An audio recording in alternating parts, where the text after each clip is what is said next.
ในการลงทุนของรัฐนี่ก็เห็นว่าสัดส่วนก็น้อยน้อยแล้วก็ยังเฮ็ดให้ประสิทธิผลของการลงทุนนี่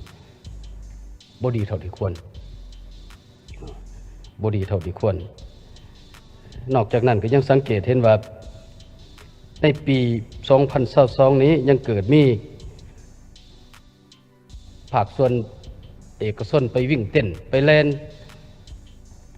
เอาโครงการจากรัฐบาลซึ่งอันนี้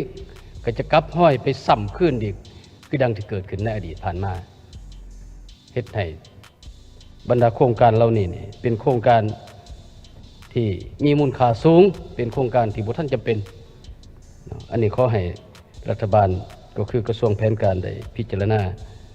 เบิ่งเติมการลงทุนของภาคเอกชนภายในและต่างประเทศก็เห็นว่ายังมีขอดขันกลไกหลายอันที่บ่ท่านได้ทะลุลงเท่าที่ควรแต่การคุ้มครองการลงทุนการส่งเสริมการลงทุนของเอกชนก็บ่ทันดีเท่าที่ควรข้าพเจ้าได้ข้อมูลอันนึงจากเขตเศรษฐกิจพิเศษที่เฮานี่เป็นประเทศน้อยๆแต่มีเขตเศรษฐกิจพิเศษถึง22แห่งใน8แขวงการลงทุนหลายกว่า 1,184 บริษัทข้าพเจ้าเข้าใจว่าคำว่าพิเศษนี่คือจะบ่มีไผคือหรือบ่คือไผอาจสิบ่หลายผู้ใดบ่ต่างหยังกับเฮาเลือกตัวเด่นนั่นแหละท่านผู้ใดก็เด่นสำคัญหมดมันก็บ่แม่นตัวเด่นแหละคำว่าพิเศษอาจจะให้มันน้อยแล้วคุ้มครองให้มันดี